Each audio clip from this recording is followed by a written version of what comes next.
You will hear a number of different recordings and you will have to answer questions on what you hear. There will be a time for you to read the instructions and questions, and you will have a chance to check your work. All the recordings will be played once only. The test is in 4 sections. Write your answers in the listening question booklet. At the end of the test, you'll be given 10 minutes to transfer your answers to an answer sheet. Now turn to Section 1. Section 1. You'll hear a telephone conversation between a Children Art Craft Centre agent and a customer. First, you have some time to look at questions 1 to 6.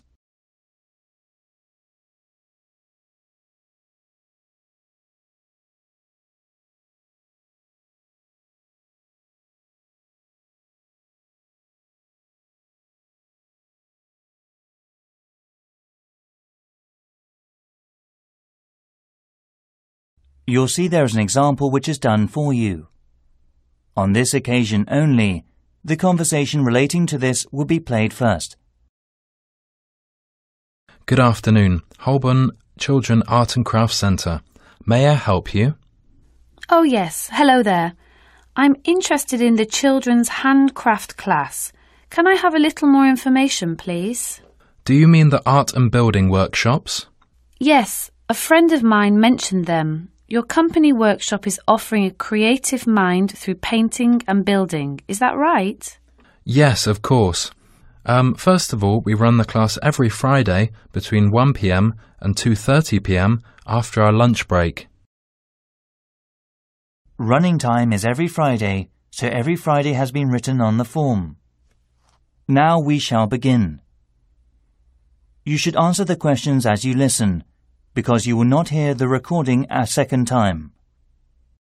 Listen carefully and answer the questions 1 to 6.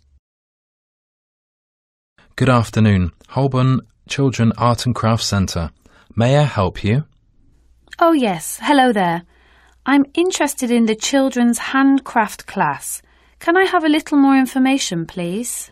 Do you mean the art and building workshops? Yes, a friend of mine mentioned them. Your company workshop is offering a creative mind through painting and building. Is that right? Yes, of course. First of all, we run the class every Friday between 1 p.m. and 2:30 p.m. after our lunch break. Good. And what ages are the classes available to? Well, children aged 5 to 7 are fine, but all children should be accompanied by a parent. Fine, of course. So how much is the class? Let's see. It's £15 per child, with £3 off for over 2 children from the same family. Oh yes, that's very reasonable. And where exactly in the main hall are they held? They're in the centre of the hall. Could you give me the full address? Yes, it's Amherst House. Right. And that's on Glasgow Street. Could you spell that for me, please? Sure. GLASGOW Street. Thank you, lovely. We have a security entrance, so you should press the red button for going outside. Don't press the black button, please. It's for staff only. OK. And one more question. Is there any parking available nearby? The back of the garden is probably the best place to park. The parking charge is £2 per hour. OK. Would it be possible to book it now? Yes, certainly. You can do that at the information centre. Great. Before you hear the rest of the conversation, you have some time to look at the questions 7 to 10.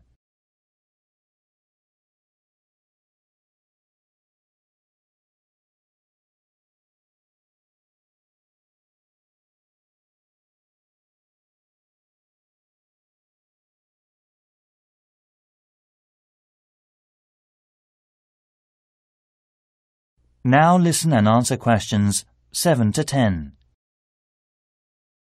Do you also offer art programs? Sure. I will give you information about the next 2 art workshops.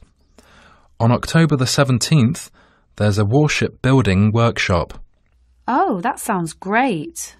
We will be using clay, so just make sure the child is wearing suitable clothing. I know. I'm sure they will be making a terrible mess. So what is the other programme then? Well, it's coming at the end of this month on Saturday. That'll be the 31st of October, won't it? Yes, that's right. On that day there's going to be a Caribbean jungle theme. This is where kids make scenes with trees, rocks, animals and so on. Oh, is that safe? Yes, it is, don't worry. They'll just be using different kinds of paper, you know. They're good materials for making jungle backgrounds, rocks and things like that. OK, I see. The workshop sounds really good, and I'll call you back after talking about it with my husband. Lovely. Thanks very much for ringing. That is the end of section 1. You now have half a minute to check the answers.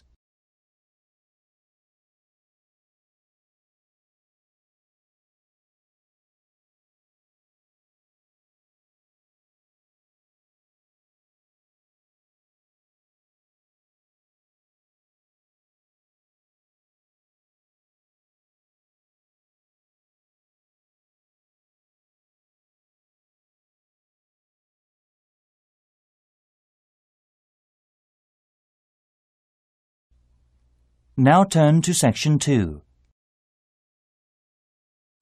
Section 2. You'll hear a tracking program. Backpacking trip for the world. First, you have some time to look at questions 11 to 18.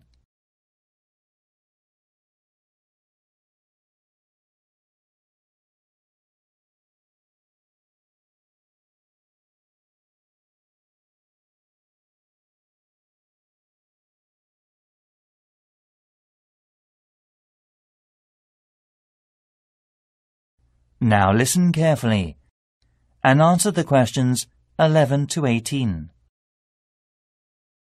Hello. My classmates and I, we are travelling from Asia. We are staying here in London for a couple of days, and we need to know about the local bus or sightseeing bus services. Actually, we're hoping to do a few excursions in London. OK. Well, I can give you lots of details about all sightseeing buses going from Leicester Square in the centre of London. This leaflet will be very helpful for you, but I can tell you some of the main things.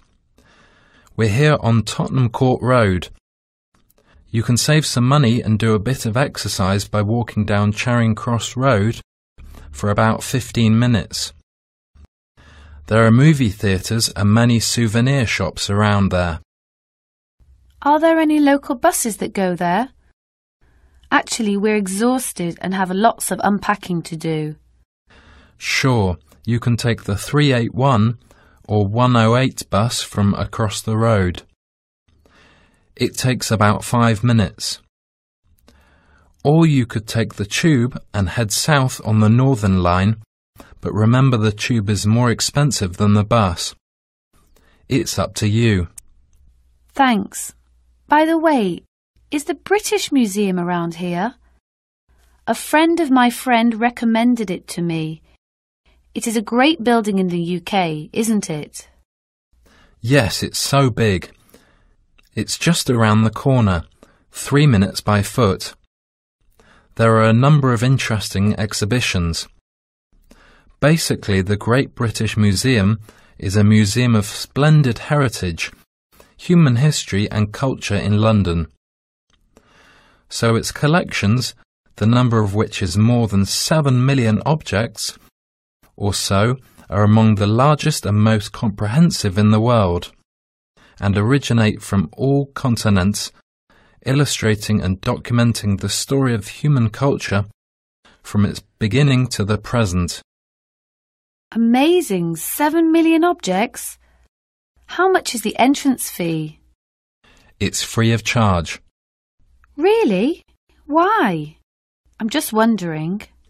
Because the British government manages the national culture policy for educational tourism and culture services. Okay, I see.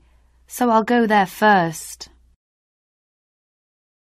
Before you hear the rest of the program, you have some time to look at the questions 19 to 20.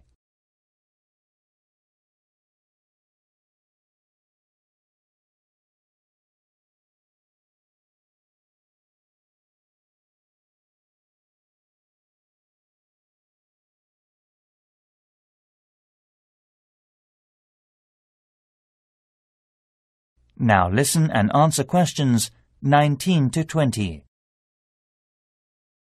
Anything else? Every year, our university runs an international backpacking contest as part of a scholarship, so we are travelling across Europe. Our team won the contest last year, so our project plan is to understand and learn something about European countries' culture. After travelling, we should hand in a report to the authority of the university. Great. I will give you my company email address. If you need help, contact me any time. You got a pen? Thank you so much indeed. jonathan.rose@londontravelguide.co.uk. Say again, please. How do you spell your name? Okay. JONATHAN. Right, I got it. I really appreciate your kindness, Jonathan. No problem. Anytime. Bye. Enjoy your trip. Cheers, bye. That is the end of section 2. You now have half a minute to check the answers.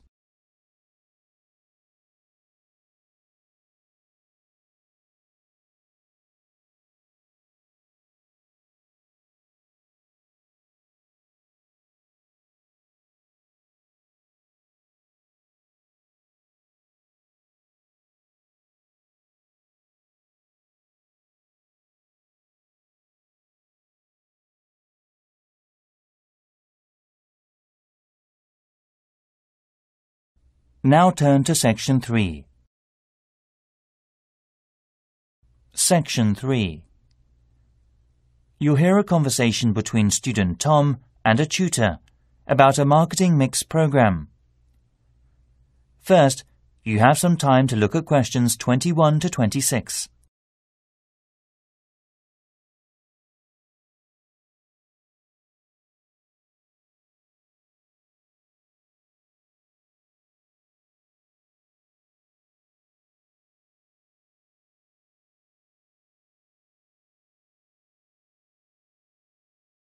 Now listen carefully and answer the questions 21 to 26. Hi, Tom. How have you been getting on with your coursework on the marketing mix? So far, so good. And I've been trying the varied approaching of the targeting last group for studying. Can you tell me how the coursework is going? Well, we agreed on 4 main targets for the marketing mix, such as product, price, place and promotion, to find out about how to do suitable data analysis in various markets. OK, go on, Tom. At first, we separated both tangible services and intangible services. Can you give me some examples of tangible and intangible business models? A tangible model is mass-produced or manufactured on a large scale with a specific volume of units. On the other hand, an intangible model is service-based, such as the culture and tourism industry, or electronic products such as the mobile phone companies. That's right. But I got several questions about that. Actually, I need to talk to a lecturer. Oh, right. I'll help you. Who do you want to meet? Catherine March. Do you know her? She's in the business centre. Yes, of course. She's the head course leader there. Yes. She was very helpful and so kind. Oh, that's good. Did she give out anything in particular? Yeah, she recommended a marketing textbook called Marketing Mix and Strategy, written by Robin Kelly. And she also suggested I should book a couple of practice sessions using Marketing Practical System. OK, I'm sure you'll find them useful. Before you hear the rest of the conversation, you have some time to look at the questions 27 to 30.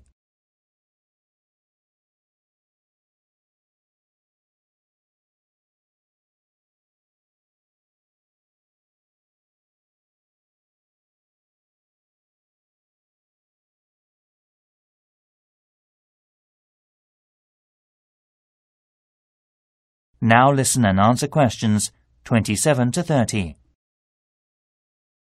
And of course, do you know what is related to marketing mix? Sure, it's the 4 C's. I was just wondering about that actually. It's for a customer-focused marketing mix known as the 4 C's: commodity, cost, channel and communication. So, what is the actual meaning of them? Right. Commodity is the product for consumers, and cost is normally spending money or expenses, like selling cost, product costs, and purchasing cost. And channel means a flow or doing process. The last one is communication, which smoothly operates as give and take during marketing. Are you following me, Tom? Yes, it's still a little unclear. Actually, I need to do some further reading on the concept of marketing. Oh yes, well I got hold of a copy of the McCarthy and I thought it was great, but the campus bookshop said it was out of stock. The library has an old version, but is not as useful, and I'm afraid I've lent my copy to another student. I'll give it to you next week when I get it back. OK, Tom? Thank you. No problem. Anyway, your writing style is very clear, and you've included lots of interesting, personalised explanations of your target area. And you've just got a couple of solutions for some additional cases on targeting. They are not too bad. I see. Could I just ask, which reference book would you recommend? Well, I'd go for something like Critical Analysis Review. Have you heard of it? Well, it's the first time I've heard that title. It's about markets within different zones and contains statistics on their specific areas of work. Oh, well, I can get them from the online journals too. Great. Clearly, I think you should aim to cite more research data published later than 2005. OK, that's not so difficult. When do you want that done by? Oh, relax, Tom. Take your time. You should complete it by the end of this term, and I think you should note down its main draft proposal. Yeah, well, I'll certainly try. When would the deadline be for that? My advice would be to get it done before you begin the research. OK, I'll do that then. See you soon. Good for you, Tom. That is the end of section 3. You now have half a minute to check the answers.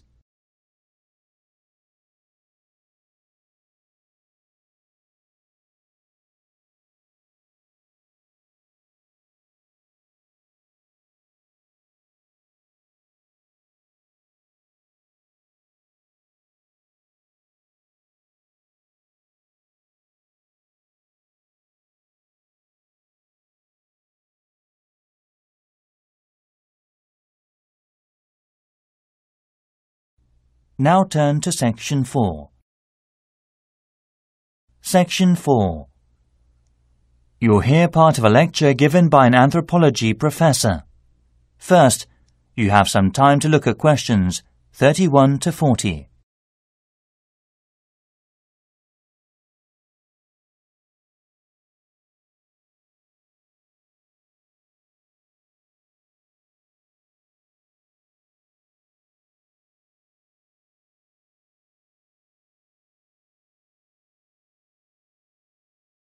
Now listen carefully and answer the questions 31 to 40.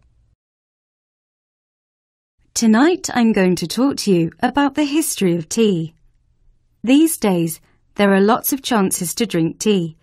Perhaps you enjoy drinking ready-made tea. Tea has been an important part of traditional hospitality rules all over the world for several centuries. Tea originated in China and was so popular that hundreds of people operated ceremonies in Eastern Asia. In Europe, tea was first imported by British sailors through northwestern Europe.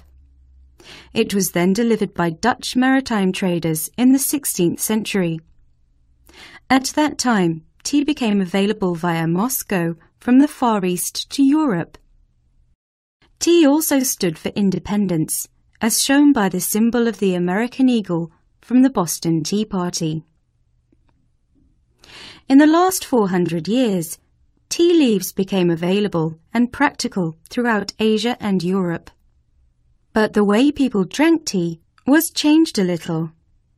The Chinese regarded the quality of the leaves and utilized them as a vital part of their medical care. Other people added hot water, milk, sugar, spices like cinnamon and herbs like mint or sage to their tea. The variations of tea are unlimited. For instance, sesame oil is added to milky tea on chilly mornings in Western Sudan. Unlike coffee, English tea has acquired a good reputation as a therapeutic drink that enhances the body condition. Actually, in European and Arabic countries, as well as in the Middle East and Russia, tea was considered a restorative and health-giving plant for a long time.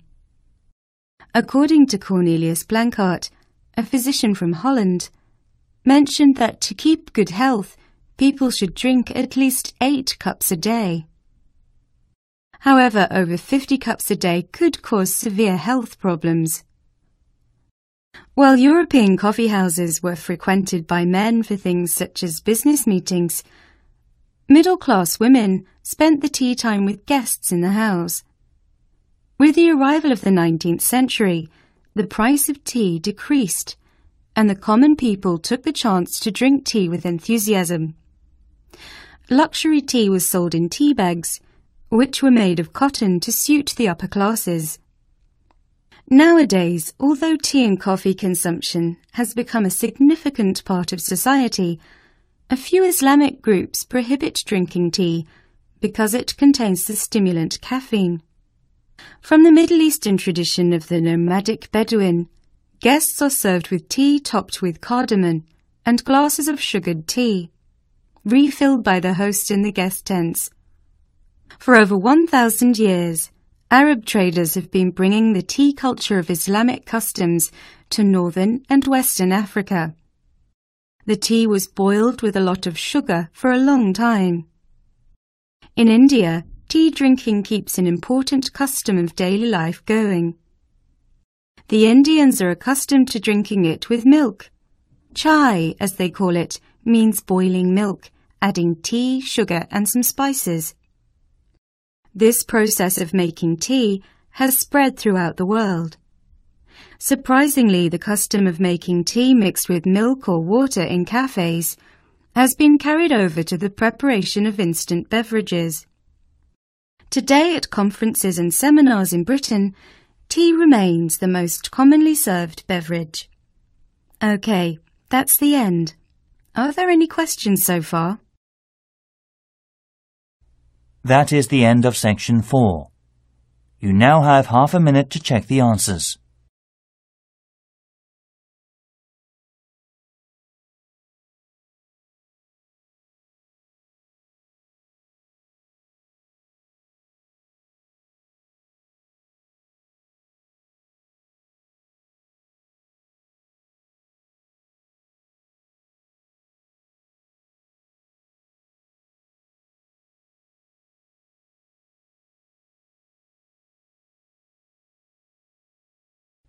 That is the end of the listening test. In the IELTS test, you'll now have 10 minutes to transfer your answers to the listening answer sheet.